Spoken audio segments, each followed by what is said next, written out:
Хууль сахиулах их сургуулийн сонсогчид нараа мэрэгжлээ эзэмшиж өнөөдөр цол авцгаалаа. Хилчид, аврагчид шүүхийн шийдвэр гүйцэтгэх гээд иргэн эх орныхоо төлөө ажиллахаар залуус албандаа мурдаж байна. Хуулийн салбарын улсын хамгийн том сургууль энэ жил 83 дахь төгсөлтөө хийж байгаа юм. Бакалавр, магистрийн 309 сонсогч цол нэмцгээлээ.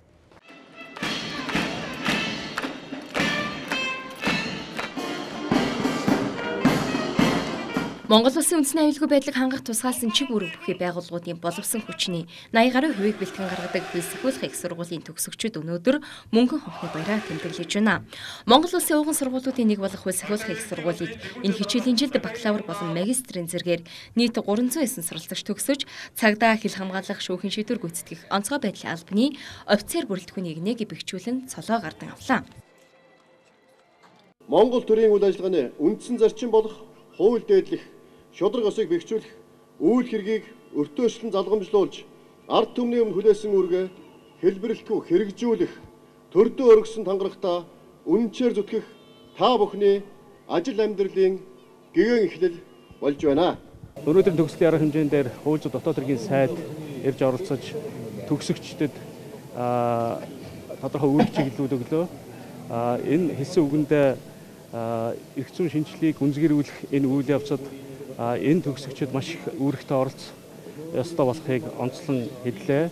Түүний хажуугаар энэ жилээс мөрдөж эхлэх шинэ хуулиудыг хэрэгжүүлэх үйл ажиллагаанд шинэ төгсөгчдийн үүрэг орол онцгой их болохыг өрөөд анхааруулж байна. Хууль сахиулах их сургуулийн өндөр босыг алхан орж төрийн тусгаалсан чиг үүргээ гүйцэтгэх амаргүй хэрнээ нэр хүндтэй албан зүтгэхээр сэтгэл шилуудан аяны жигсаалд хөл нийлүүлэн алхаж явсан сонсогчид өнөөдөр цол тэмдгээ гардан авч эх орон ард иргэдийнхээ амар тайван аюулгүй амьдралын төлөө хоёргүй сэтгэлээр зүтгэхэд бэлэн гэдгээ хэлж байна. Бид бүгдийн хувьд онцгой байдлын байгууллагад ажиллана гэдэг маань бас нэр төрийн эрг бас ард түмнийхээ төлөө авран хамгаалан зүтгэмээс уран дээр явдаг. Тийм ч учраас өнөөдөр төгсөөд офицер бүрэлдэхүүнд орж байгаа бас баяртай байна. Хууль сахиулах сургуулийг төгсөж байгаа нийт хууль сахиулагч эрх зүйч болон мэрэгчлээ төгсөж байгаа нийт албан агч сонсогч нартай энэ өдрийн баярын мэндийг хүргье. Энэхүү шүүхийн шийдвэр гүйцэтгэх сургуулийг үеийн төгссөн нийт ахмад дайчд болон одоо мөр зэрэгсэн алба хааж байгаа албан агчдаа баярлал талархснаа илэрхийлье. Одоо улс орныхоо тусгаар хүртэл бүрэн эрхтэй хязгаар эрх хэшгийн төлөө юу сурсан мэдсэн онлайн мэдлэг одоо характер одоо хэрэгжүүлэх тэгээ улс орны аюулгүй байдлын төлөө одоо ажиллах цаг маань эдийн иржээ. Тэгээ одоо сэтгэл өндөр байна энэ сургууль төгсөж байгаа. Төрлөх сургуулийнхаа түүхийн хуудсанд нэгэн үеийнхэн болон бичигдэж төрийн тусгай албаны бүрэлдэхүүнийг нэг бэхжүүлэх гэж байгаадаа нийтэд төгсөгчид баяртай байгаагаа илэрхийлж байна. Олон харин эрэлхийг зөрөгтэй мэдлэг боловсролтой эх орны охид хүүхдийг бэлтгэн гаргасан ариун баялаг түүхтэй хууль сахиулах их сургууль 8 бүрэлдэхүүн сургуультайгаар 50 орчим чиглэлээр сургалтын үйл ажиллагаагаа явуулж байна. Монгол Улсын боловсролын их сургууль төгсөгчдийнхөө дипломыг гадаадад хямд үнээр хэвлүүлсэн, харин диплом ирэх замдаа норж муудсан гэдэг мэдээллийн дагуу сурвалжлага бэлтгэлээ.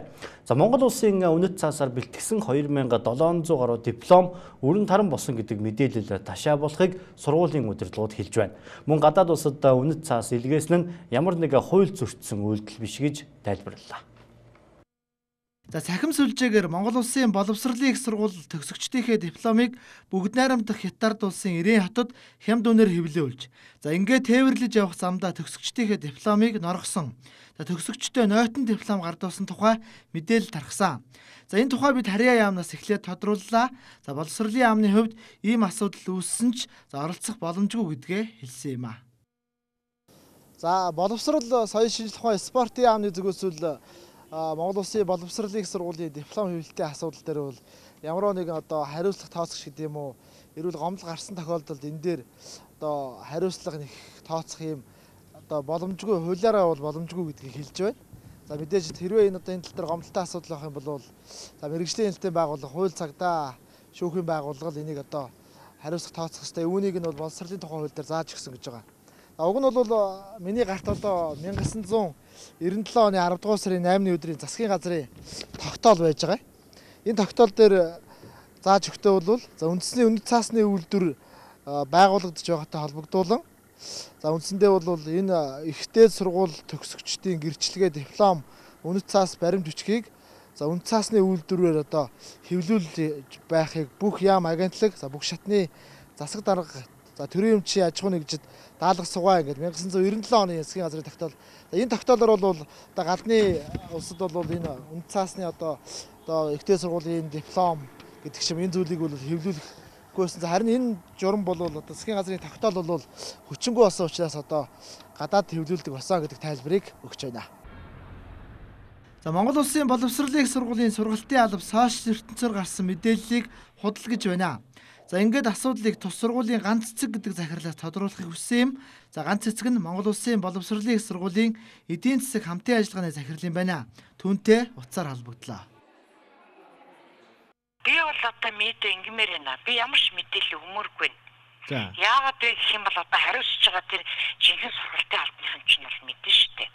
Би бол хариуцсан захирал нь мөний үед бол мөн гэхдээ хариуц одоо энэ үйл ажиллагааг бол гардаж хийсэн улсууд нөөр хүмүүс байгаа учраас мэдж байгаа хүмүүс нь л мэдээлэх баг.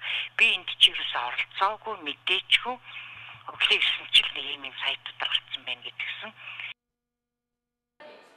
За 1997 оны засгийн газрын тогтоол хүчингүй болсноор Монгол Улсын боловсролын их сургуульч гэлтгүй ихтэй сургуулиуд төгсөгчдийнхээ үнэт цаас бүхий дипломыг урд төршид хямд үнээр хэвлүүлдэг болсон нууцшээ. За энэ тал дээр үүнийг зохицуулсан төрийн ямар нэгэн баримт бичиг тушаал захирамж одоогоор байхгүй байгаа юм а. 20 мянган ажлын байр эзэнтэй болох арга хэмжээ өнөөдрөөс эхэлж байна. За салбарын яам болон хөдөлмөрийн хэлтсүүд аж ахуй нэгжүүдтэй ярилцсан ажлын байрны бүртгэлээ нэгдсэн системд оруулжээ. Эхний ээлжинд 20 мянган иргэн ажилд зуучлан за өнөөдөр гихтэл 40 гаруй аж ахуй нэгж 6500 ажлын байртаа ирж сонирхсан иргэдийг бүртгэжээ. Хөдөлмөр нийгмийн хамгааллын яамны харьяа дүүргийн хөдөлмөрийн эрхлэлтийг дэмжих газар болон үндэсний үйлдвэрлэгч 40 гаруй аж ахуйн нэгжүүд нээлттэй ажлын байрны танилцуулга хийж за сонирхсан иргэдийг бүртгэж үйлчиллээ. Зуны улирал эхэлсэнтэй холбогдуулан ажлын байр зарласан аж ахуйн нэгж байгууллагуудад нийтийн үйлчилгээний чиглэлээр зарлагдсан ажлын байр зөнхөлж байсан юм а. За барилгын туслах ажилчин, ковшин, жолооч, оператор зэрэг ажлын байранд ярилцлах, шалгалт өгөх гэх мэт шат амжлагтай ажлын байрч зарлагдсан байлаа.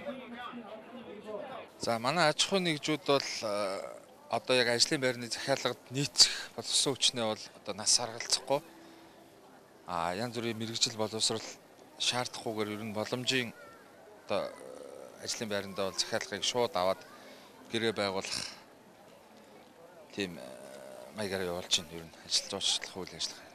Ер нь бол сүүлийн үед аж ахуйн нэгжүүдээс одоо 200 гараа 300 гараа ажлын байрны захиалга ирээд байгаа. Энэ нь бол одоо эдийн засгт одоо эрэг үр дүн гарч эдийн засаг өсөлттэй одоо байгаагийн илэрэл гарч байна л да. Цагийн ажил болон тогтмол суурьшилтай ажлын байрыг айгүй их асууж ирж байна. Хүмүүсийн идэх айгүй сайн байна.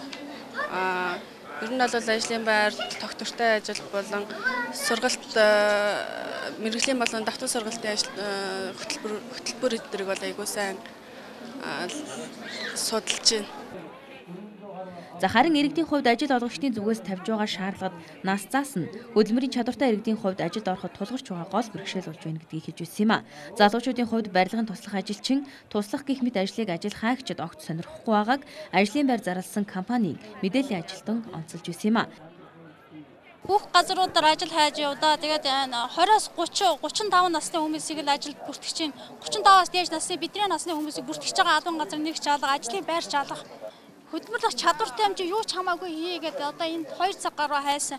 Нэг ч бүртгэсэн албан газар байхгүй дандаа нас цааж байна. Их чинь өмнө солонгосыг оржуулдаг гэсэн. Тэгээд нас цаагаад ажил авахгүй байгаа. Ер нь судалгааны ажил нь зөвөр юм шиг ингэж бодож байна. За тэгвэл ажлын байрны нээлттэй өдөрлөгт хөдөлмөрийн чадвараа 70 хүртэл хуваар алдсан хөгжлийн бэрхшээлтэй иргэд ажлын байр идэвхтэй хаж байгааг хорооны мэргэжилтэн онцлсан юм а. За хөгжлийн бэрхшээлтэй иргэн нэмн онцлог тохируулаад ерөнхийдөө ажил олгогч байгууллагад энгийн албан тушаал буюу энгийн ажилд өнөөдөр бас нэлээд захиалга өгдөг. Тэгээд тухайлбал одоо үйлчлэгч юм уу, талбайд туслах ажилтан, ямар нэгэн үйлдвэрийн туслах ажилтан тэгээд өөрийн тэр хүнийхээ онцлогтон тохируулаад юу хийж болох талаас нь судалж үзээд бас ярилцлага мэдээлэл авах зорилготойгоор ажил олгогч байгууллагад өнөөдөр захиалга өгч байна. Ажлын байр сонирхож байгаа иргэд иргэний үнэмлэх болон бусад бичиг баримтын хамт ирж бүртгүүлсэн гэдгийг анхан шатны бүртгэлийн ажилтан хэллээ. Хэрэв тухайн бүртгүүлсэн иргэн ажлын байр нэмд тавигдах шаардлагыг хангаж байгаа бол ярилцлаганд орох шууд ажилдаа орох зэрэг боломжтой. Улсын хэмжээнд хөлмөр эрхлэхээр бүртгүүлсэн ажилгүй иргэн 34 мянга орчим байдаг бол хөлмөрийн зах зээл дээр ажилгүй иргэд 80 гаруй мянга орчим байгаамаа. За аж ахуйн нэгж хөлмөрийн зах зээлд 20 мянга орчим ажлын байр эзнээ хүлээж байгааг онцоллоо. Нийт нутгаараа бороохор муутай гандуухан байгаа. Малын тарга хүчиж сулхан байгааг малчид ярьж байна. За өнгөрсөн 100 түүхий эдийн үн навс унсан бол энэ жил малтайгаа хамт үн хүрэхгүй байгааг онцоллоо. За имэйлтээс бэлтгэсэн сурвалжлагыг одоо хүргье. За TV5 телевиз одоо имэйлт түүхий эдийн захаас за малын одоо түүхий эдийн ханш за малын одоо үн ханшийн талаар мэдээ сурвалжлага бэлтгэж байна. За өнөөдрийн байдлаар бол нийт нутг гандуу байгаа учраас за малын тарга тээврэг бол муутай байгаа. Тийм учраас бол одоо малын борлогоо бол таараа байна гэдгийг хэлж байна. Ерөнхийдөө бол Улаанбаатарчуудын одоо яг хүнсний гол хэрэгцээ энэ хонь ямааг нийлүүлдэг бол яг зуны цагт бол за Төв аймаг, за энэ Өвөр хангай аймгийн уртлын сум, за Говийн одоо Дундгов, Өмнө Говийн хойтлын сумд, Дундговийн одоо жишээ нь Эрдэнэ далай, Сайхан овоо, Адаацаг, за Өвөр хангай аймгийн Баян өндөр, Сант, Баянгол гэд энэ сумын малчтын одоо малуул яг орж ирж нийслэлийн иргэдэд одоо хүнс тэжээл борлуулдаг. Энэ жилийн хувьд яхан гандуу байгаа учраас малын үн бол тун таараа байна гэж хэлж байна. Жишээ нь одоо хоньны хувьд бол нэг төлөг бол нэг 60 мянгаас за тэгээ дээш 90 хонь бол 140 50 мянган хооронд байна. За харин малын одоо түүхий эд Ямааны арьс хоньны нэхийн хувьд бол үндсэндээ одоо сүүлийн 2 3 жил бол ямарч үн төрөхгүй байна гэдгийг хэлж байна. За малын түүхий эдийн ханш унсаар 2 жил гаруй хугацаа өнгөрч байгааг имэйл зах дээр малаа зарахаар ирсэн Баруун аймгийн малчид хэлж байна. За өнгөрсөн амар 500 төгрөгийн үнэтэй байсан хоньны нэхий өнөөдрийн байдлаар 3000-аас 4000 төгрөгийн ханштай байна. За харин Ямааны арьс ямарч үнэгүй байгаа гинэ. За энэт малын гаралтай түүхий эд үнэгүй байгаа нь төрийн бодлого муу байгаатай холбон тайлбарлах хүнч байгаа юм а. Одоо хэдэн малч зайлын юун дээр ирээл, имэйл зах дээр ирээл хэдэн өнө авчраал зарах гал ингээл хаалуулгаал байж байна. Малын түүхий эд бол бүр үнэгүй. Түүхий эд бол угсаа үнэгүй шүү дээ. Ямар ч үнэгүй. 1500 сааснаас дээш баг үнэ байхгүй. Энэ жил харин нэг 2-3 мянга л байх шүү дээ. Малын түүхий эд хоньны нэг юм их ялангуяа бүр өсгөө байлаа шүү дээ. Таг боллоо. Сүүлийн 2 жил 2-3 жилдээ бол 1500 харин ч өсчээд байна шүү дээ. 500 мянгатай байсан шүү дээ. Энэ хавралыг гарч одоо нэг 2500 3000 болж байгаа шүү. Ямааны арьс ямар үнэтэй? Ямааны арьс 1000 төгрөгтэй байгаа юм уу та? Тар зарсны 1000 төгрөгтэй байгаа юм шиг шүү. Тэ мал энэ жил өрдөөс 8 турж ирсэн. Тарга мал орж ирэхгүй шүү дээ. Уршааны Дундгов Сүхбаатар талаас нэг мал айгүй орж ирж байна. Харахцоо нэхий бол их муу ах шүү дээ. Ноосто нэхий араар хүчний 3-4 мянга байдаг юм уу да. Ямааны тар зөрөөсөө үнэгүй гисэн. За одоо энэ малын түүхий эдийг л одоо боловсруулах төрийн бодлого маш чухал хэрэгтэй байна да. Одоо тий. Одоо ингээд шалдсан хайраа түүхийд хайж шít. Энд чинь эзгүй хөрөнгөлчд энэ чинь төрийн бодлого дутаа болж өгөхгүй шүү дээ малаас. Энийг одоо хужаанар бүхний хужаанар тогтоож байна. Малын түүхий эд юм. Тий, малын бүх түүхээ эд малын үнийг ч хужаа тогтоож байна шүү дээ. Тэгвэл энд бол төрийн бодлого орж байгаа бодлого гэдэг юу ч алга. Адуугаа үнэтэй болж ихсэн хужаанаар аваад ирэхээр малын үндэ адуу нөсдөг. Тэгээд хужаанаа мал адуу нөх авахгүй тэгээд шуунцдаг. Тийм л. Ямааны одоо хужаанаар авч эхэлж байна. 5 дахь өдөр ямааны хужаанаар иж авдаг. 5 дахь өдөр ямаа жоох үнэтэй болдог. Бос өдөр үнэгүй болчихдээ. Одоо ямааны арьс 1000 заас хоньны арьс 1000 төгрөг болцсон ба шүү дээ. Хойчнол бид нар ч хөдөөс ихээр юу яадаг вэ? Түүхэд тэгчээд хоньны арьс үнэтэй байсан байхгүй. Тэгээд хоньны арьсаар бензиний ичээл хоньо 100 мянгаар өгч өвчдөг гэсэн байхгүй. Төлөг 100 мянган заас хэдэн жилийн өмнө юм л байсан. Одоо үнэг болчихсон. Төлөг 50 мянган заас. За баяр наадамаа ортож зуны амралт зугаалах ихсэнтэй холбогдуулан малын 8 эхэлдэг цаг үе. За нийслэлийн иргэдэд Өвөр хангай, Ар хангай, Төв, Дундгов аймгийн малчид малаа худалд нь нөлөөлдөг. За гэвч энэ жилийн үед эдгээр нутгуудад ган гачиг ихтэй малын тарга тээврэг муу байна. За үнийгээ дагаад үнийн хувьд таар байгааг худалдаачид хэлж байна. Соёлын тэргүүний ажилтан мөнх эрдэнэ хүнд өвчин тусчээ. Ятга хөгжмөөр нь илүүтэй таних тэрээр алтай бүрт зэрэг үндэсний урлагаа хадгалсан шилдэг хамтлагуудыг үүсгэн байгуулж байсан юм а. Нэрт ятгачныг аврахаар Монголын урлаг соёлынхан нэгдсэн байна. За түүний эмчилгээнд 240 сая төгрөг хэрэгтэй. За хандивын тоглолт хийж хөрөнгө босгохоор шийдснэ урлагийнхан хэллээ. Хатын ятгын их шиг тасрагшгүй хандивын аян энэ сарын 8-ны өдрөөс эхэлсэн. Азийн ятгын хатан соёлын тэргүүний ажилтан мөнх эрдэнэ эмчилгээний зардалд өнөөдрийн байдлаар 40 орчим сая төгрөг цуглаад байна.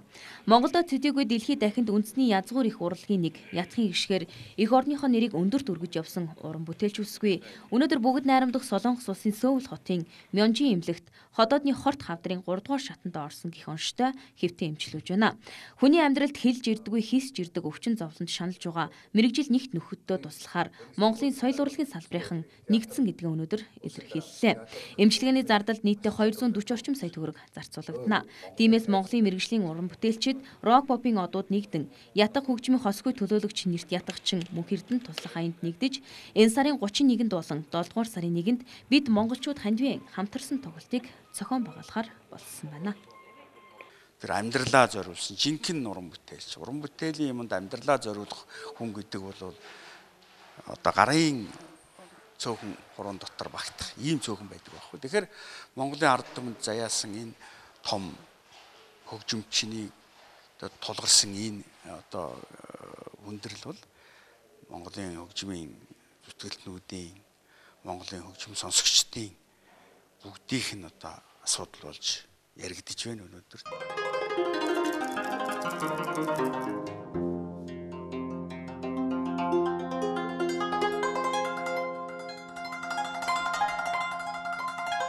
Монголын үндэсний ятга хөгжмийн тоглоочийн ур чадварт бодиттой шинжилэл хийж, нотлох тэмдэглэгийг зохиосон.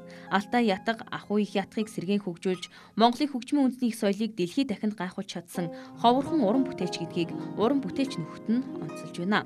Түүнчлэн хосгүй уран бүтээлчийн хандивын аянд элэг нэгт Монголын ард түмнийг бие сэтгэлээрээ нэгтгэхийг уриаллаа.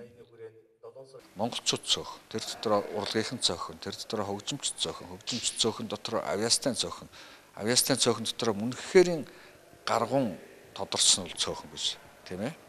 Тэрний нэг бол яхахгүй мөнх эрднийг бол эрүүл энх байхын тулд энэ аянд одоо бүгдээрээ нэгдэж байгаа ард түмнийгаа ус энэ аянд нэгдээрэй л гэж уриалж байна.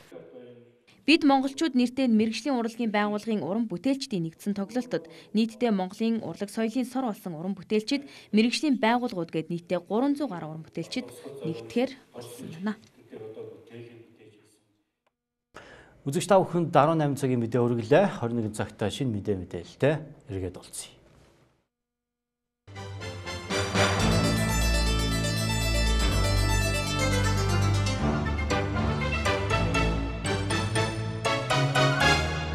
Оройн төргийн цаг хөтөлбөрийн интернет мэдээ эхэлж байна. Францад энэ нямгарагт явагдсан парламентын 2 дахь шатны сонгуульд ерөнхийлөгч Эммануэль Макроны нам өмнөх амжилтаа давтаж сонгуулийн нийт дүн байдлаар үнэмлэхүй ялалт байгуулжээ. Макроны урагшаа эх орон нам 2 үе шаттай явагдсан парламентын сонгуульд хоёуланд нь амжилттай оролцож байр суурьа баттган ерөнхийлөгч ард талаа найдвартай улс төрийн хүчнээр хамгаалуулж чадлаа. Ерөнхийлөгч Макроны тэргүүлж байгаа урагшаа нам байгуулагдаад ердөө жилийн нүүр үзэж байгаа ч өнгөрсөн хугацаанд ерөнхийлөгчин болоод парламентын сонгуульд өндөр амжилт үзүүлж Францын улс төрийн нөлөө бүхий нам хүчин болж чаджээ. Нямгарагт явагдсан парламентын 2 дахь шатны сонгуулийн дараа иргэд сонгогчдын өгсөн саналын хуудсыг тоолж дууссаны дараах байдлаар ерөнхийлөгч Макроны нам парламентын доод танхимын нийт 577 суудлаас 300-г дангаар авсан дүнтэй байна. Макроны урагшаа нам өөрийн гол хамтрагчулах төвийг сэхэгч ардчилсан хөдөлгөөн намын хамт энэ суудлыг эзэлж эрх баригч нам хүчний байр суурийг эзэлж чаджээ. Хэдийгээр урагшаа эх орон нам хүчин улс төрийн ажиглагчдын таамаглаж байсанчлан хүлээж байснаас цөөн тоогоор бага санал авсан ч тэдэнд Европын төвийг сэхэх бодлого, байр суурь, өөрчлөлт шинжиллийн хөтөлбөрөөр хэрэгжүүлэхэд парламентод авсан суудал нь хүрэлцээтэй байх нь гарцаагүй юм а. Нямгарагт явагдсан парламентын 2 дахь шатны сонгуулийн эрт зэдвэх 2012 онд явагдсан сонгуультай харьцуулбал доогуур хувьтай байжээ. Энэ нь улс төрийн ажиглагчдын таамаглаж байгаачлан энэ сарын 11-нд явагдсан парламентын эхний шатны сонгуулийн дүнд Макроны нам тэргүүлэх нь гарцаагүй болсонтой холбоотой байж болох юм а.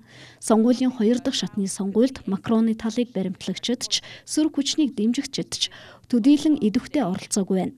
Францын ерөнхий сайд Эдуард Филипп сонгуулийн эрт зэдвэх доогуур хувьтай байсныг тэмдэглэсэн ч сонгуульд ялалт байгуулсан нам хүчинд баяр хүргэн амжилт хүсжээ. Эрх баригч урагшаа эх орон эвслийн араас Францын бүгд найрамдах нам парламентод 125-аас 131 суудлын эзлэн 2 дугаарт оржээ. Энэ нь өмнөх парламентод эзэлж байсан 200 мандатаас нь бага суудлыг эзэлж байгаа хэрэгч эх 5 жилд парламент дахь гол сөрөг хүчний нам болж байгаа юм а. Францын засгийн эрхэнд өнгөрсөн 5 жилийн хугацаанд байсан социалист нам энэ удаад эрх баригч байр суурьа алдаад зогсолгүй. Энэ удаагийн парламентод ердөө 41-ээс 49 суудал эзлэх төлөвтэй байна. Энэ нь социалист намын түүхэндх хамгийн муу үр дүн болжээ. Тэгвэл Францын парламентын доод танхимд Марин Ле Пенний тэргүүлж байгаа үндэсний фронт нам эсрэгээр анх удаа төлөөлөлтөө болж хэд барууны нам хүчин энэ удаагийн парламентод 4-өөс 8 мандаттай болж байна. Францын төрийн тэргүүн Эммануэль Макрон өөрийн тэргүүлж байгаа урагшаа намыг 2016 оны 4-р сард байгуулсан юм а. Ердөө жилийн өмнө байгуулсан улс төрийн намын гишүүд идэвхтнүүдийн хувьд тэд анх удаа парламентын сонгуульд оролцсон хүч үзэхийн зэрэгцээ. Иргэд сонгогчдын хувьд ч тэдний дийлэх нь таньж мэдэхгүй шинэ нүүр царай улс төрчид байсан юм а. Гэсэн хэдий ч Макроны урагшаа нам ерөнхийлөгчийн сонгуулиас гадна парламентын сонгуульд ч мөн амжилттай оролцож чадлаа.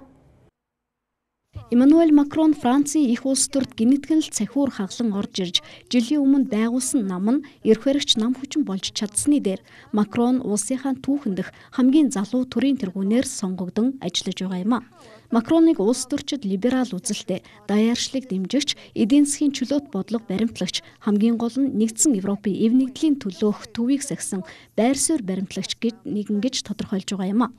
Урагшаа төвийг сахигч нам хүчний тэргүүн Эммануэль Макрон сонгуулийн мөрийн хөтөлбөрөө улс орноо 21-р зуунд хүчрхэг улс гүрэн болгох амлалт зорилго 50 онцолж сонгуульд оролцсон тэргүүлсэн.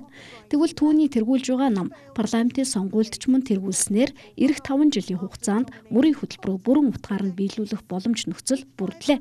Макрон мөрийн хөтөлбөрөө ажлын байрыг нэмэгдүүлж, улс орны эдийн засагт төвлөрөх хөрөнгө оруулалтыг нэмэгдүүлэх, боловсрал, аюулгүй байдал, эдийн засгийн шинжилэл, олон улсын тавцан дахь Франц орны нэр нөлөөг нэмэгдүүлэх зэрэг үндсэн зорилго чиглэл дэвшүүлэн оролцсон.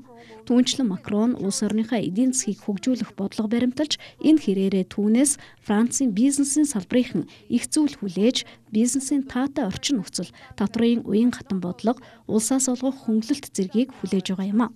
Макрон ядуусын дүүргээс иргэдийг ажилд авч байгаа компаниудад татврын хөнгөлөлт үзүүлнэ гэдгээ мэдэгдэж байсан юм.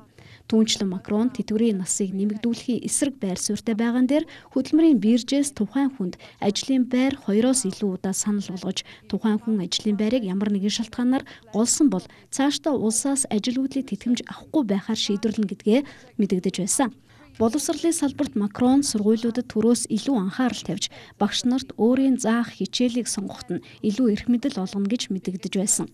Түүнчлэн улс орны аюулгүй байдал, ардчлалын үн цэнийг сэргээх, олон улсын тавцан дахь байр суурьа бэхжүүлэх явдлыг мөрийн хөтөлбөртөө голчлон тусгасан юм. Аюулгүй байдлаа сахин хамгаалахын тулд хүчний байгууллагуудын орон тоог 10,000 жандармаар нэмэгдүүлэх зорилт тавьсан юм. Олон улсын алын терроризмтай, дэлхийн улс орнуудтай эвлэлд нь нэгдэж, нэгдсэн замын зураг боловсруулсны дагуу ажиллана гэдгээ мэдэгдэж, энэ бүх зорилт мөрийн хөтөлбөрөө биелүүлэх боломжоо бүрдүүлж чадлаа.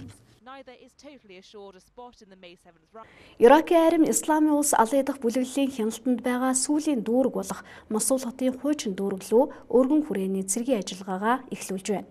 Иракийн армийн мэдээлж байгаагаар хотын баруун хэсгээс аюулгүй тусгай албад, харин өмнөд хэсгээс нь холбооны цагдаагийн албаныхан дайралт явуулж байгаа юм а. Нэгдсэн үндэсний байгууллагын мэдээлж байгаагаар Мосул хотын хуучин дүүрэгт өнөөдрийн байдлаар 100,000 гаруй энгийн номхон иргэн амьдарч байна. Мосул хотыг исламын зэвсэг дайчдаас чөлөөлөх ажиллагаа эхлэхээс урьдчилж, иргэдийг хотоос нүүлгэн шилжүүлэх ажиллагаа явагдаж байгаа юм. Тэгвэл исламын зэвсэг дайчид оршин суугчдыг хотоос гаргах ажиллагаанд цаад учруулж, сүүлийн 2-7 хоногийн дотор Мосул хотын баруун хэсэгт 230 гаруй иргэн амиа алджээ. Тэд агаарын дайралт, буудалцаанд өртөн амиа алдснаас гадна Исламын улсын зэвсэг дайчдын отолтод өртсөн байна. Хотоос зүхтэн гарч чадсан иргэдийн ярьж байгаагаар хотод ундны ус, хоол хүнсний нөөц дуусч, нөхцөл байдал туйлын хүнд байгааг нь. Иракийн арим Мосул хотыг чөлөөлөх ажиллагааг Америк нэгдсэн улсын агаар өвчний дэмжлэгтэйгээр 9 дахь сардаа үргэлжлүүлэн явуулж байгаа юм а. Исламын улс бүлэглэл Мосул хотыг 2014 оны зунаас хойш хяналтандаа байлгаж байгаа юм.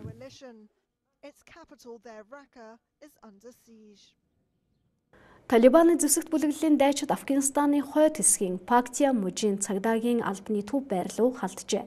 Цагдаагийн байрлал руу халтахаас өмнө ойролцоон тесрэх бөмбөг бүхий 2 машин дэлбэлсэн байна. Дэлбэрэлтийн хүч их байснаас цагдаагийн барилгаас 2 км-ийн зайтай байсан барилгын шил цонх хагарчээ. Зэвсэгт этгээдүүд цагдаагийн барилгын гадна тесрэх бөмбөг бүхий машин дэлбэлэн халдлага үйлдэж улмаар цагдаагийн газрын барилга руу дайран орсон байна. Халдлагын улмаас цагдаагийн 5 ажилтан амиа алдаж 25 хүн гэмтэж шархаджээ. Халдлагын хариуцлагыг Талибаны албаны хүн болох Забихулла Мужахид хүлээн мэдэгдэл хийжээ. Ажиглагчдын үзэж байгаагаар сүүлийн үед Афганистаны өмнөд болон зүүн хэсгийн мужуудад халдлага дайралт үе гарах болж нөхцөл байдал тогтворгүйдэж байна. Талибаны бүлэглэлийн дайчид Исламын улс аль идэх байгууллагатай холбоо харилцаагаа тэлэх хандлага ажиглагдаж байгаа юм. Малид барууны аялагч жуулчдын хамгийн ихээр зорин очдог амралт аялал зугаалгын газарт халдлага болжээ. Малигийн нийслэл Бамака хотоос зүүн зүгт байрлах тансаг зэрэглэлийн далайн эрэг дагуух амралтын газарт буун дуу хадаж халдлага дайралт болсон байна. Малигийн эрх баригчид Дугуракород байрлах Ла Кампиман Кангаба жуулчны лагерт болсон явдлыг террорист халдлага гэж үзэж байгаагаа мэдэгджээ. Малигийн аюулгүй албанаас мэдээлж байгаагаар Ле Кампиман Кангаба жуулчны амралт руу зэвсгэлсэн этгээдүүд халджээ. Тэгвэл халдлагын дараа аялал жуулчлалын бүс рүү Малигийн цэргийнхэн болон Францын терроризм эсрэг корпусын дайчдыг илгээсэн байна. Малигийн дотоод хэргийн сайд Баба Сисегийн мэдээлснээр нөхцөл байдлыг хяналтандаа оруулж чадсан ч халдлагын улмаас 2 хүн амиа алдсан байна. Тэдний нэг нь Габон болон Францын давхар иргэншилтэй иргэн, харин 2 дахь хүний талаарх мэдээлэл одоогоор байхгүй байна. Зэвсгэлсэн этгээдүүд амралтын газар руу халдаж учир замбраагүй гал нээн энүүгээр жуулчид айж имэн зугтцгааж байжээ. Удалгүй Малигийн цагдаа нар болон Францын цэргүүд хуйгалсан машинаар ирж халдагч этгээдүүдийг таслан зогсоосон байна. Лагерийг чөлөөлөх ажиллагааны үеэр аюулгүй албад зэвсэгт этгээдүүдийн барьцаанд аваад байсан 32 хүнийг сулжээ. Одоогоор Малид болсон хэрэг явдлын хариуцлагыг ямар ч зэвсэгт бүлэглэл өөртөө хүлээгээгүй байна. 5 жилийн өмнө лалын зэвсэгт дайчид Малигийн газар нутгийн дийлэх хэсгийг булан эзэлж байсан ч тэднийг Францын цэргийнхний тусламжтай үлдэн хөөж чадсан юм а. Колумбийн нийслэл Богота хотод тесрэх бөмбөг дэлбэлэн халдлага үйлджээ. Богота хотын төвд байрлах Андино худалдааны төвд болсон дэлбэрэлтийн улмаас 3 эмэгтэй, тэр дундаа Францын нэг иргэн өртөн амиа алдсан байна. Богота хотын захирагч болсон явдлыг террорист халдлага гэж нэрлэжээ. Дэлбэрэлт Андино худалдааны төвийн 2 дугаар давхурт эмэгтэйчүүдийн бие засах газрын дэргэд болсон байна. Энд болсон дэлбэрэлтэд 3 эмэгтэй өртөн амиа алдаж 11 хүн гэмтэж шархаджээ. Богота хотын амбан захирагч Энрике Пиньялосын мэдэгдснээр халдлагад өртөн амиа алдсан 23 настай Францын иргэн нь Колумбид сайн дурын ажилтнаар ажилладаг байжээ. Богота хотын худалдааны төвд болсон халдлагыг хотын мэр эрс шүүмжлэн буруутгаж гин буруутнуудыг олж тогтоон хариуцлага хүлээлгэх болно гэжээ. Халдлага болсон өдөр жуулчны дүүрэгт байрладаг худалдааны томоохон төв хүн ихтэй байжээ. Колумбийн ерөнхийлөгч Хуан Мануэль Сантос улс орондоо болсон балмад халдлагыг шүүмжлэн буруутгаж үндэсний цагдаагийн албыг шуурхай мөрдөн шалгах ажил явуулахыг үүргэсэн байна. Одоогоор халдлагын хариуцлагыг ямар ч бүлэглэл өөртөө хүлээгээгүй байна. Үндэсний чөлөөлөх айрам гэж нэрлэгддэг Колумбийн босгочдын бүлэглэл болоод ФАРК бүлэглэл Боготад болсон халдлагыг мөн шүүмжлэн буруутгажээ. Английн нийслэл Лондон хотын хойд хэсэгт байрлах Финсбери паркт фургон машинтай итгээд лалын сүмийн гадна зогсож байсан хүмүүсийг дайрсан хэрэг явдал гарчээ. Цагдаагийн албаны мэдээлж байгаагаар тэд энэ хэргийн дагуу нэг хүнийг баривчлан шалгаж байна. Хууль сахиулагчид сүмийн гадна зогсож байсан хүмүүсийг дайрсан явдал санаатай үйлдэл байсан уу эсвэл санамсар болгоомжгүй осол байсан уу гэдгийг тогтоохоор ажиллаж байна. Их Британий лалын шашинтны зөвлөлөөс Твиттер хуудаснаа байрлуулсан мэдээлэлд фургон машин орой мөргөл залбирлаад уусгаад явж байсан хүмүүсийг дайрчээ. Лалын зөвлөлийн тэргүүн Харун Рашид хааны мэдээлснээр магадгүй жолооч ариу Рамадан сарын мөргөлөө үйлдээд явж байсан сүсэгтнүүд рүү албаар дайрсан байхыг үүсгээгүй байна.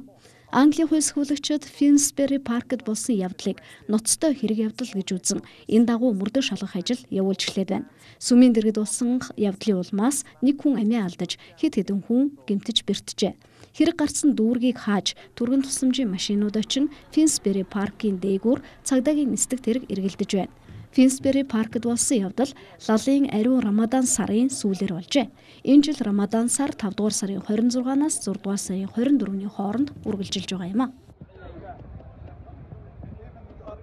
Английн нийслэл Лондон хотын цагдаагийн алба Гренфелл Тауэрт болсон галын дараах дүр зургийг харуулсан фото болон видео материалыг олонд дэлгэжээ. Лондон хотын баруун хэсэгт байрлах орон сууцны зориулалт бүхий 24 давхар барилгад өнгөрсөн 7 хоногт гал гарч шатсан золгүй явдал болсныг үзэж та мэдэж байгаа хаа.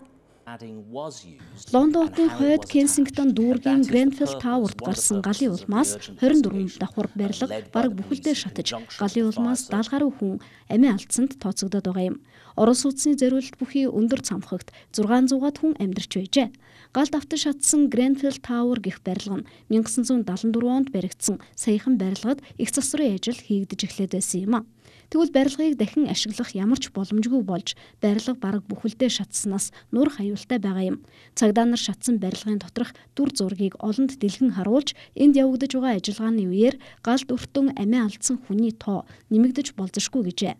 Цагдаагийн албаны дэлгэсэн фото болон видеоноос шатсан барилгын коридор, өрөө тасалгаа зэргийг харж болохоор байна.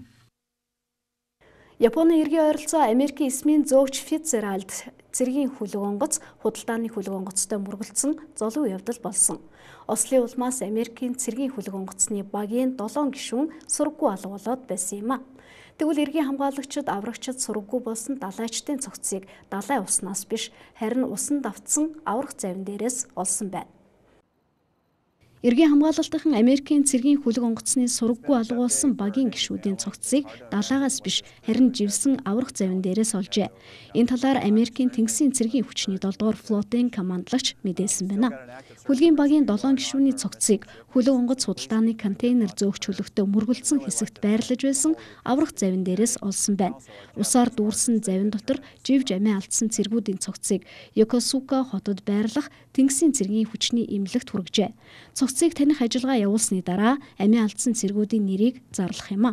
Америкийн цэргийн хөлөг онгоц Японы Йокосука хотоос зүүн өмнөд зүгт 100 км зайтай газарт Филиппиний туг далбаандор явсан кристалл контейнер зөөгч худалдааны хөлөг онгоцтой мөргөлдсөн юм а. Осол улсын шалтгаан нөхцөлийг судлаж байгаа мэргэжилтнүүдийн үзэж байгаагаар цэргийн хөлөг онгоцноос бараг 3 дахин илүү даацтай худалдааны хөлөг осол болохоос 25 минутын өмнө гинэд чиглэлээ өөрчлөн замаасаа эрс хазааснаас хөлөг онгоцнууд хоорондоо мөргөлдсөн байна. Кристалл хөлөг яагаад чиглэлээ гинэт өөрчлөх болсон шалтгаан одоогоор тодорхойгүй байгаа юм а. Америкийн цэргийн хөлөг худалдааны хөлөгтөө мөргөлдөх үед хөлгийн хамар хэсэг болоод радиолокаци станц нь уртсан байна.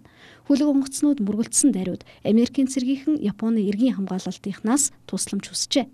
Америкийн эсмийн зөөгч Фицджеральд хөлөг онгоц нь Японы Йокосука дахь Америкийн тэнгисийн цэргийн бааз дээр байрлаж байсан юм а. Португалид ойн түүмэр дэгдэж хүрээгээ тэлсээр байна. Португалийн Лейреа мужид нүүрсэн байгалийн гамшигт үзэгдлийн улмаас 62 хүн амиа алдаад байгаа юм. Гал өнгөрсөн бян баригт Португалийн нийслэл Лиссабон хотоос 150 км зайтай байрлах Педро Гранди гэх суурьнд анх дэгдэж хурамхуу хугацаанд хүрээгээ тэлэн ассан байна. Түүмэртэй тэмцэхээр 680 гаруй гал сүнөгч сайн дурынхан амрах завгүй ажиллаж байна. Хүчтэй, салхитай, хуурай, халуун цагаагаартай байгаагаас түүмрийг цурманд нь оруулж чадаагүй байна. Гамшигт өртөн амиа алдсан иргэдийн дийлэх нь түүмэрт автсан бүсэд байрлах авто зам дээр галын тойрогт орж автомашинтайгаа зүхтах аргагүй нөхцөл байдалд орсноос амиа алджээ. Аврагчид 30-аад хүний цогцыг машин дотроос нийлрүүлсэн бол 17 хүн машинаа орхин явж байгаад замдаа амиа алдсан байжээ. Түүнчлэн Коимбра хотоос холгүй байрлах Педро Гранди суурьнд 11 хүн галд өртөн амиа алдсан байна. Португалийн ерөнхий сайд Антонио Кошта цаашид галд өртөн амиа алдагсдын тоо нэмэгдэж болзошгүй гэж мэдээлэн гамшигын бүсээс иргэдээ нүүлгэн шилжүүлж галд өртсөн иргэдэд шаардлагатай тусламжийг цаг алдалгүй хүргэхийг даалгажээ. Галын улмаас амиа алдсан иргэдийн дотор бага насны 4 хүүхэд байгаа юм а. Түүнчлэн гамшигын бүсэд 60 гаруй хүн гэмтэж түлэгдсэний дийлэх нь гал сүнөөгчд байна. Түүмрийг унтраахаар хэдэн зуун гал сүнөөгч тусгай машин техник дайжлаад байгаач түүмэр хоромхон хугацаанд хүрээгээ тэлсээр байгаа юм а. Португалид дэгдсэн түүмрийг унтраахад хүн хүч техникээр туслахаар Герман улс мөн хөрш зэрэгэлдэх улс орнууд тусламж илгээж байна. Португалийн ерөнхийлөгч Марсело Ребело де Соза гамшигын бүс рүү явж түүмэрт амиа алдсан иргэдийн арга гэрийнхэнтэй уулзжээ. Португалид сүүлийн хэдэн өдөр цаг агаар хит халж өдөртөө Цельсийн 40 градусаас буухгүй байжээ. Португалид ихэнхдээ 8 дугаар сард хит хуурай халуун байдгаас шалтгаалan түүмэр дэгдэх нь элбэг байдаг ч энэ жил энэ улсын төвийн нутаг түүмэрт автан шатаж байна. Америкийн поп дуучин Бейонсе амаржиж ихэр хүүхэд төрүүлжээ. Бейонсе чухам хэдний өдөр амарчсан тодорхойгүй байгаа ч тэрээр ихрүүдээ 9 мэнд төрүүлж бүл нэмээд байгаа юм а. Бейонсе одоогоор шинээр мэндэлсэн хүүхдүүдийнхээ талаар ямар ч аль биесний мэдэгдэл хийгээгүй байгаа ч папараццийн дуучныг Лос Анжелес дэх эмнэлгээр орж яваа зургийг өнгөрсөн баасан гарагт авсан юм а. Тэгвэл удалгүй Бейонсег амаржиж ихэр хүүхдүүд төрүүлсэн талаар Entertainment Weekly, US Weekly, People сэтгүүлүүд мэдээлжээ.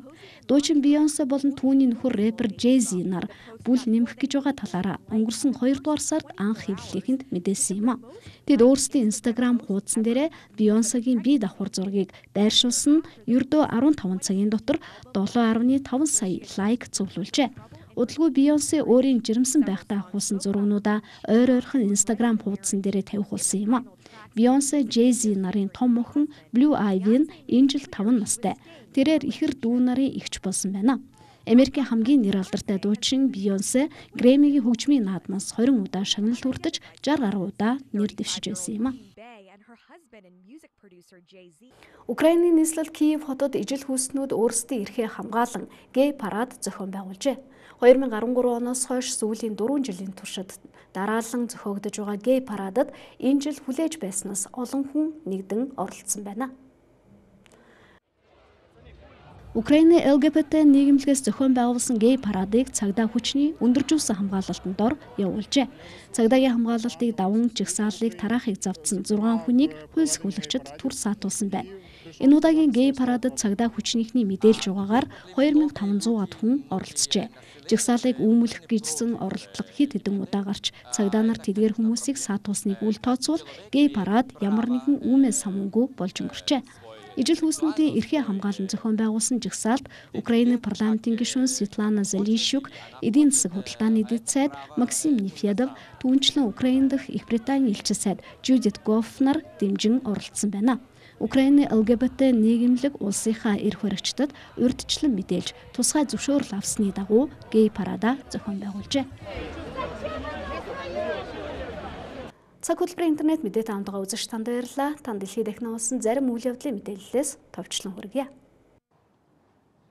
Их Британий хатан хаан 2 дугаар Елизаветагийн улсынхаа парламентэд хандан уламжлал ёсоор хийдэг мэдэгдэл энэ жил Брекситийн асуудлаас шалтгаалan хойшлогджээ.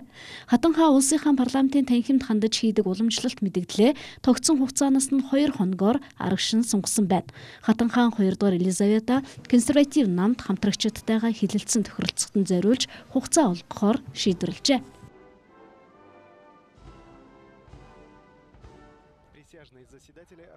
Америкийн Пенсильвани мужийн Морристаун хотын шүүх хошин шогийн нэртэй жүжигчин Билл Косбид холбогдох хэргийг мөрдөн шалгаж түүний гин буруутайг тогтоож чадаагүй байна.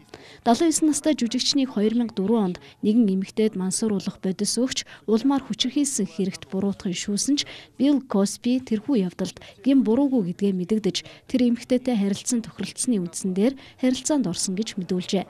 Тангарахны шүүх энэ хэргийн дагуу 6 хоног хуралдаж улмаар гин буруугүй гэж шийдвэрлсэн байна. Прокурорын алба хэргийн дагуу давж заалдах шатны шүүхэд гомдол мэдүүлэхээр болжээ. Хятадын хамгийн урт гүүрийг барьж ашиглалтад оруулжээ. Хятадын зүүн хэсгийн Шандун мужид баригдсан гүүр нь Шандун мужийн Дүнмин хотыг хөрш зэрэгэлдэх Хинан мужийн Пуян хоттой холбож байгаа юм а. Энэ гүүрийн урт нь 4142 метр юм. Гүүрийн барилгын ажил 2015 оны 5 дугаар сараас эхэлж сая ашиглалтанд өгчээ. Чилийн төвийн болон өмнөд хэсэгт үер усны гамшиг нүүрлжээ. Гамшигын улмаас 4 хүн амиа алдсан байна. Гамшигын бүсэд 3000 гаруй хүн үерт боогдоод байгаа юм а. Чилд хүчтэй аадар бороо үргэлжлэн орсноос үер усны гамшиг нүүрлээд байна. Гамшигт үзэгдлийн улмаас 200 гаруй мянган айл өрх гэрэл цахилгаангүй хоцорч 6000 хүн унтны усгүй хоцорчээ. Холбооны бүгд найрамдах Герман улсын канцлер асан Гельмут Коль 87 наснда хорвоогийн мөхөсийг үзүүлжээ. Түүний Германы эв нэгдлийн бэлэг тэмдэг гэж нэрлэдэг байсан юм а. Коль 1982 оны 10 дугаар сараас баруун Германы засгийн газрын тэргүүнээр ажиллаж Берлиний ханыг нураасны дараа 1990-с 1998 оны хооронд нэгдсэн Германы анхны канцлер байжээ. Тэрээр холбооны канцлерийн албыг 4 удаа дараалан хашсан Германы цорын ганц улс төрч юм а. Сүүлийн жилүүдэд Коль эрүүл мэндийн шалтгаанаар төдийлөн олны дунд ил гаралгүй амьдарсан байна.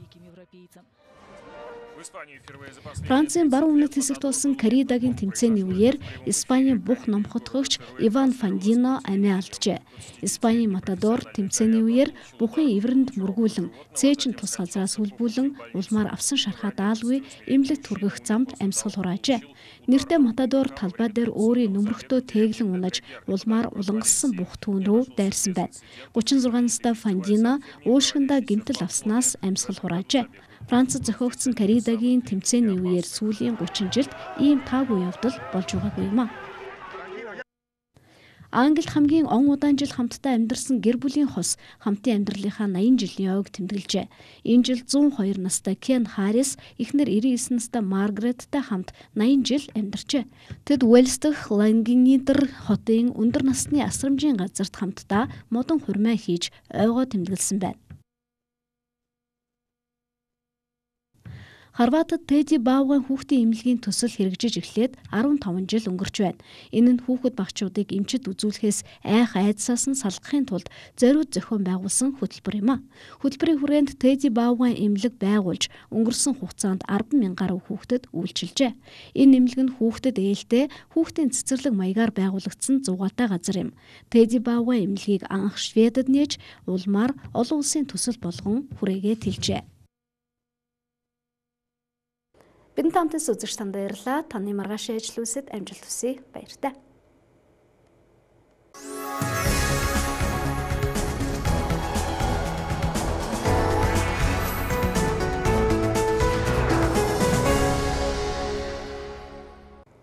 Бизнес мэдээ эхлэж байна. Залуу хатагт аялал сургалт шинэ эсэлд авч эхэллээ. Та бүхэн анхаарлаа хандуулна уу? Мянган хүүхэд залуус их хотын соёлыг түгээж бусдыг манлайлж шилдэгэн байх төгс арга барилыг залуу хатагтай нийтийн сургууль олгож байна.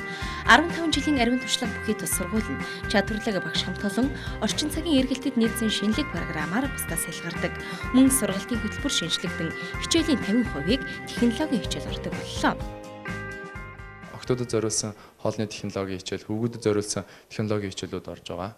Залуу хатагтай нийтийн сургууль нь хүүхд залуучуудыг интернет ертөнцөөс холдуулах, интернетээс өөрт ашигтай мэдээллийг олох зорилгоор IT технологийн хичээлүүдээс орж байгаа. За үүний зэрэгцээ мөрөөдөл, зорилгоо тодорхойлох, зорилгодоо хүрэх, мөн эцэг хийхээ үгийг даах, хүнээс үг сонсож сурах, мөн цаг төлөвлөл, за цаашлаад манлайлах, багаар ажиллах, багийн сайн гишүүн яаж бусадтай хамтран ажиллах вэ зэрэг хичээлүүдийг зааж байгаа. За тэгээд энэ зууны эсэлт дараагийн анги 6 сарын 12-нд 7 сарын 17 7 сарын 31 гэсэн ангиуд байгаа. Энэ зуны бүх ээлжүүдтэй өдөр бүр ээлжэлт авч эхэлж байна. Амжилт гэж амжихыг хэлнэ. Зөв хүний зөв эхлэл залуу хатагтай нийтийн сургууль та бүхнийг урьж байна. Баярлалаа. Эрхэм аав ээж та алдаж боломгүй алтан боломжийг ашиглан хүүхдүүдтэй амьдралын зүй дадал гэрэлт ирээдүйг бэлгэлхийг хүсвэл яг одоо залуу хатагтай нийтийн сургуулийг зориорой. Шин цаг үетэй хөл нийлүүлэн шилдэгэн байх боломжийг залуу хатагтай нийтийн сургууль олгож байна. Гэрэл цацруулсан гайхамшиг чин чанар, гялалцсан өнгө хээсэлтээрээ дэлхийн бүх торгоноос ялгардаг Индонез ба тех торгыг танилцуулъя. Нийлэг материал ороогүй учраас цахилгаанждаггүй маш хөнгөн. Хамгийн гол нь үрчийдэггүй гэдгээрээ таны сэтгэл нийцэх энэхүү торго Viva Premium дэлгүүрт худалдаалагдаж байгааг дуулгая. Дэлхийн загварын тайзнаа Монгол үндэсний дээл хувцсны хэв маяг загвар төрөн орж ирэх болсон энэ цаг үед үндэснийхээ дээл хувцсыг олон янзын загвар дизайнаар урлуулан өмсөх хүмүүсийн тоо жилээс жил нэмэгцээр байна. Зөвхөн дээл гэлтгүй торгоор гоёмсаг даашинз, юбг, хантаац, пиджак гэд төрөл бүрийн загварлаг хувцас хийлгэн гоёж болох юм. Viva торг дэлгүүрт худалдаалагдаж байгаа Япон, Индонез торгоор нэг дээл хийхэд дунджаар 4 м, даашинз дан дээлэнд 2 м, цамц урд жакетэнд 1.5 м торог ордог байна. Торго болгон торго бишээ. сайн торгоор сайхан дээл хувцас хийлгэж өмсөх нь эзнээ илтгэх нүнжиг удаан идэлгдэх чанартай байдаг.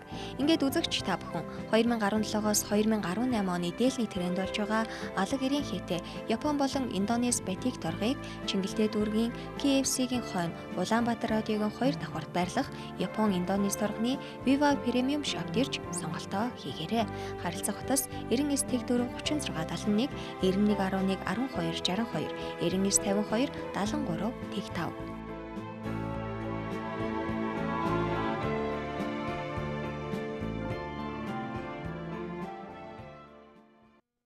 Уран талаан цагаарч барилга бүтээн байгуулалтын ажил эхлэж байгаа энэ үед аж ахуйн нэгж харилцагч байгууллага эрхэм үйлчлүүлэгч нартай зориулж Гэгийн концепт компаниас нэгэн зүрх бийцийг барьж байна. Та бүхэн анхаарлаа хандуулна уу? Гэгийн концепт компани бүгд найрамдах Хятад ард улсын алдарт Apollo брендийн чамин тансаг хийц бүхий угаалт бүр дүүш ван зэрэг бараануудаа 30 хүртэлх хувийн хямдрал зарласан байна. Мөн Герман улсын Bravot брендийн 2017 оны шин загварын бараанууд ирсэн байгааг дуулгая. Чамин тансаг байдлыг эрхэмлсэн хэн бүхний сонголт болсон Apollo-гийн шинэлэг загваруудаас та бүхэн сонгох боломжтой юм. Хараа булаасан, тав тухтай, тансаг, таатай орчин бүрдүүлсэн шинэлэг загварын ханы обойнууд өнгө загварын өргөн сонголттойгоор ирсэн байна. Голландын энэхүү алдарт биеийн ханы обой 30% хүртэл хямдарчээ. Мөн гадны дуу чимээг 80% шингээдэг гал дэмждэггүй материалаар хийгдсэн сайн чанарын акустик хавтанг албан ёсны эрхтэйгээр оруулж ирж байна. За манай дуу шингээгч хавтан маань бол Монголд албан ёсны онцгой эрхтэйгээр олон өнгөний сонголтоогоор оруулж ирдэг байгаа. За тэгээд энэхүү хавтан маань бусад зарагдж байгаа хавтангуудаас юугаараа илүү даваа талтай юм бэ гэвэл бүх төрлийн туршилтаар орж чанарын гэрчлэгийг авсан. За тэгээд гал дэмждэггүй материалтай гэдгээрээ бусдаас ялгарч байгаа. Мөн илүү нэгтршил сайтай учраас энэхүү автомат маань дуу чингээх чадвар нь 80 хүртэлх хувиар илүү сайн байдгаа гэсэн үг.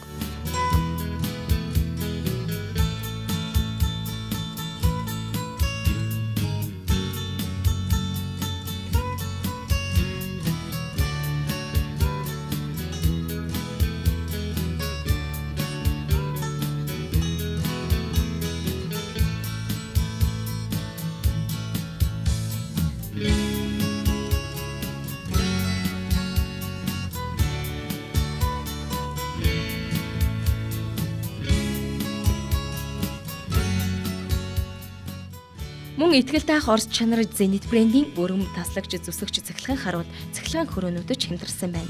Эрхэмтний амьдралын тав тухыг бүрдүүлэх дэлхийн алдарт брэндүүдийг нэгдор нэгтгэсэн Sapporo барилгын материалын дэлгүүрийн хаягийг дуулгая.